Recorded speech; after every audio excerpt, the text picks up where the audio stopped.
কবির ভাই, আমি অর্থনীতিতে যেতে হবে খুব দ্রুত, তারপরেও আমি একটু পলিটিক্স নিয়ে একটু আপনার কাছ থেকে একটু জানতে চাইবো যে অনেকেই বলতেছেন যে, যেমন আপনিও বললেন যে আসলে তো জুলাই আগস্টে তো একটা স্বৈরতান্ত্রিক ব্যবস্থা থেকে বা আরেকটা স্বৈরতান্ত্রিক ব্যবস্থার কাছে ক্ষমতা হস্তান্তর হয়ে যাবে, এইটা আসলে আমাদের এরকম চিন্তা জুলাই আগস্টে আমাদের ছিল না।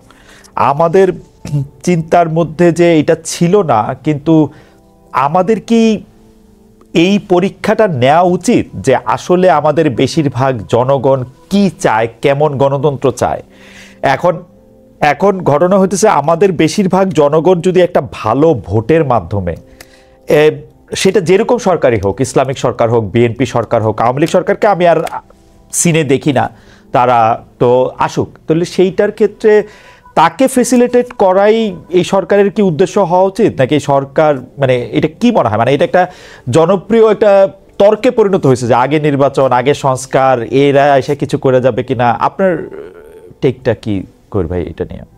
আমার মনে হয় দুইটা একটা সমান্তরাল ভাবেই চলতে পারে।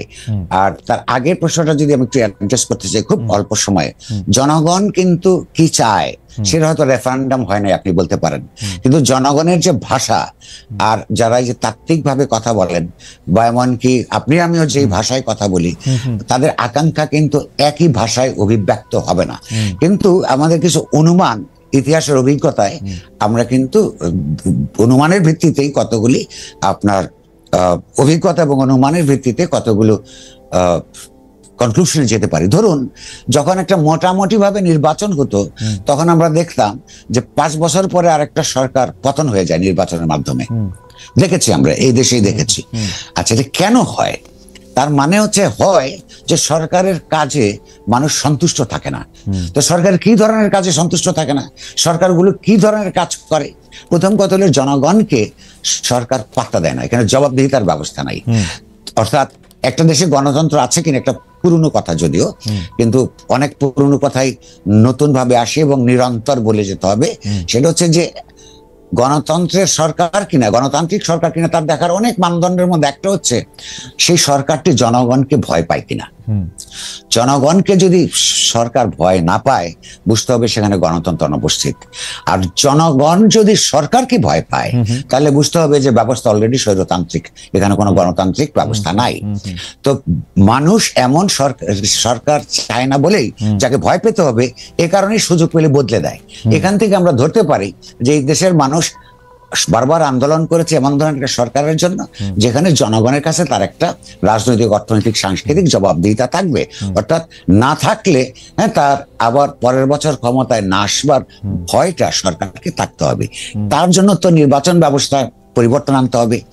আর আপনি কি বিশ্বাস করেন? আমি করি না এমন কোন রাজনৈতিক দল যে নিজে গণতান্ত্রিক নয়, যার নিজেদের নেতৃত্ব গণতান্ত্রিক নির্বাচনের মধ্য দিয়ে আপনার বিকশিত হয় না বা প্রতিষ্ঠিত হয় না, সেই দল কিংবা একটা পরিবারের মধ্যে যে একজন যদি নেতা থাকেন, নারী হোক পুরুষ হন, তিনি যদি পরিবারের সদস্যদের সঙ্গে মৌলিক সিদ্ধান্তগুলি আলাপ আলোচনা করে না নেন, তার মতো লোক দিয়ে একটা গণতান্ত্রিক ভাবে সংসার চালানো কিংবা একটা রাষ্ট্র চালানো মোটেও না স্যার, সম্ভব কিনা? মোটেও না। তাহলে যেই সংস্কারের কথা আজকে উঠছে, গণতান্ত্রিক সংস্কার, তার মধ্যে ওই প্যাকেজের মধ্যে রাজনৈতিক দলগুলোকেও তার নেতৃত্ব নির্বাচনের ক্ষেত্রে, আপনার নির্বাচনের ক্ষেত্রে বাধ্যবাধকতা, আইনগত বাধ্যবাধকতা তৈরি হতে হবে। কিংবা এককেন্দ্রিক ক্ষমতা, যেমন ধরুন কবির ভাই, আমি এই জায়গাটাই বুঝতে চাইতেছিলাম যে আমাদের জনগণ কি ওইটা চায়? আমাদের জনগণ যদি ওইটা চাইতো, তাহলে তো যে মোটামুটি ভালো নির্বাচনের কথা আপনি যেটা বলতেছেন, সেই ক্ষেত্রে মোটামুটি ভালো দল তো এখানে রয়েছে বাংলাদেশে, ওদেরকে তো আমাদের জনগণ ভোট দেয় নাই। জনগণ ভোট দেয় নাই। আপনি পরিবার বলেন, অগণতান্ত্রিকভাবে নির্বাচিত মাধ্যমে যেই সব দলগুলি ছিল, ওদেরকেই ভোট দিছে। আমরা তো আমাদের এমপিদের কাছে ওয়েস্টমিনিস্টার আমরা বলি, কিন্তু আমাদের জনগণটা কি তাই চায়? আমরা তো একটা এমপি চাই, আমার মেয়েকে 10,000 টাকা দিবে বিয়ের সময়, আমার ছেলেকে 5,000 টাকা দিবে এটা সময়, গরু জব করে খাওয়াবে 150। তো আমার চাওয়াটা তো আপনি যদি এখন ঠিক করে দেন কবির ভাই, তাহলে তো আমি একটা আদর্শ হয়তো পাবো, কিন্তু এইটা কি আমাদের জনগণ চাইতেছে কিনা সেইটা আমার একটু বুঝতে। আমার মনে হয় চাইছে বলেই যখন পায় না, তখন সে তার নগদ সুবিধাটা দেখে। সে যখন জানে যে ভোটের আগে আমি প্রার্থীর কাছ থেকে যেটুকু পাওয়ার পাবো এরপরে সে আমাকে পাত্তা দিবে না, তখনই সে হচ্ছে পয়সাটা নিয়ে নেয়, ভোট প্রসেসটা করাপ্ট হয়ে যায়। কিংবা একটা তো কথা আপনাকে মানতে হবে, সারা দুনিয়ার জন্য সত্য, জনগণ হিসেবে, সাধারণ জনগণ বলতে আমরা যা বুঝি, রাজনৈতিক দলগুলি তুলনামূলকভাবে সচেতন হবার কথা, সংঘবদ্ধতার কারণেও এবং তার চৈতন্যের বিকাশের কারণেও। নেতৃত্ব যদি গণতান্ত্রিক নেতৃত্ব উপহার না দেয়, জনগণ একাভাবে বিচ্ছিন্নভাবে, সে তো তার কাছে আপনার জোর করে আদায় করতে পারে না, তাকে আবার সেই সংগ্রামের মধ্যে নামতে হয়। সেই সংগ্রামের জন্য আবার নেতৃত্ব লাগে। সেই নেতৃত্ব তো প্রতি বছর একটা করে আপনার গণভ্যুত্থান হবে না, হয় না ইতিহাসের মধ্যে।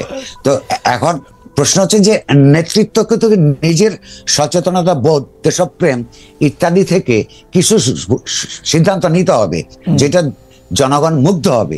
সেই দায়টা তো তারা এড়াতে পারে না।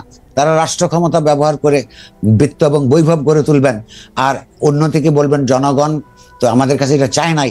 কিন্তু জনগণকে তো পৃথিবীর অপরাপর দেশের উদাহরণ থেকে নিয়ে তাকে এগিয়ে যাওয়ার ক্ষেত্রে, তাকে এমপাওয়ার করার ক্ষেত্রে তো রাজনৈতিক দলগুলির ভূমিকা থাকতে হবে। কবির ভাই, আমি আপনার অনুমতিটা, আমাদের মানে আমরা মিরপুরের ইলেকশনের কথা বলি, 1991 সালে সে মিরপুরের নির্বাচন হলো, আমরা 13টা বাম সংগঠন মিলে বা 9টা বাম সংগঠন মিলে, এখন ভুলে গেছি, একটা প্রার্থী দেওয়া হলো। আমরা সবার কাছে গেলাম, সবাই আমাদেরকে বললো ভোট দিব, কারণ আমরা সোকল ভালো ছাত্র ভালো ছেলের দল। কিন্তু আমরা দেখা গেল যে নির্বাচনে সেখানে দাঁড়াইছিলেন জনাব হারুন মোল্লা, ডক্টর কামাল হোসেন নৌকা থেকে, হারুন মোল্লা বিএনপি থেকে, এবং আমরা বাম গণতান্ত্রিক জোটের হয়ে গিয়ে হাতুড়ি মার্কা, সেইখানে গিয়ে আমরা এটা ভোট চাইলাম। আমরা আমাদের কেন্দ্রে ঠিক 43টা ভোট পাইছিলাম কবির ভাই, যদিও সবাই আমাদেরকে কথা দিয়েছিলেন, আমাদের বাবা চাচারাই আমাদেরকে ভোট দিবেন। যেই 43 জন আমরা এটা করতাম, সেই 43টা ভোটই আমরা পাইছিলাম। এবং তারা সবাই কিন্তু বলছিলেন যে আমাদের প্রার্থী ভালো, ডক্টর কামাল হোসেনের কোনো আশা নাই, হারুন মোল্লারে তো আমরা চিনিই না, কিন্তু দিয়ে নেই কিন্তু একজনও ভোট। আচ্ছা, 43 ভোট, অনেক ভোট পেয়েছেন না? আমরা 43 জনই করতাম, পুরো সংগঠন 43 জনই, একটা ভোট আমরা আনতে পারি নাই অন্য মানুষ থেকে। আচ্ছা, তার মানে হচ্ছে একটা ভোট আনতে পারি। এটার অর্থ আমরা নানান ভাবে দেখতে পারি, অথবা দুভাবে তো দেখতে পারি। এইটার জন্য কি জনগণ আমাদেরকে কেন ভোট দিল না এর জন্য দায়ী করব, নাকি জনগণকে আওয়ামী লীগ বিএনপির চাইতেও বেশি করে আমরা অ্যাপিল করতে পারি না, কোথাও একটা ভুল আমাদের আছে, সেই দিকে আমরা নজর দিব? এটা একটা সিদ্ধান্ত নেবার ব্যাপার। দ্বিতীয়ত হচ্ছে, আপনি আর আমি যদি সারাদিন তত্ত্ব কচলাই তাদের পক্ষেও বলি, আর তার যে দৈনন্দিন সংগ্রাম, সেই দৈনন্দিন সমস্যার মধ্যে ওই পাড়ায় আমার উপস্থিতি না থাকে, তাকে যদি সারা জীবন তার পাশে না দাঁড়ানোর আপনার সংঘ শক্তি না থাকে, তাহলে এই বিশ্বাস অর্জন করতে সময় লাগে। এটা সাধারণ মানুষের দোষ নয়, এটা বামপন্থার সীমাবদ্ধতা। কারণ হচ্ছে ওই যে একটা কথা আছে, ওই আপনার জ্যাক রুসোর, জেন উইল নেভার এর, সাধারণ যে ইচ্ছা, কালেকটিভ উইল, এইটা আসলে কখনোই ভুল করে না। আপনি লক্ষ্য করুন, বাংলাদেশের ইতিহাস নিয়ে রুসোর তত্ত্ব এই বিষয়ে আরো অনেক বেশি করে নতুন করে প্রমাণ করা যায়। আমাদের ইতিহাসের বাক গলিতে জনগণ তার এই যে হয়তো অক্ষর চেতনা ছাড়া রাজনৈতিক চেতনায় সমৃদ্ধ থেকে যে সিদ্ধান্তগুলি গ্রহণ করেছে, ঠিক তার অন্যটা হলে কি হতো? দেখবেন যে রাইট সিদ্ধান্তই নেয়, সেখানে আমরা যে ওখানে পৌঁছাতে পারি না, আমাদের ভাষা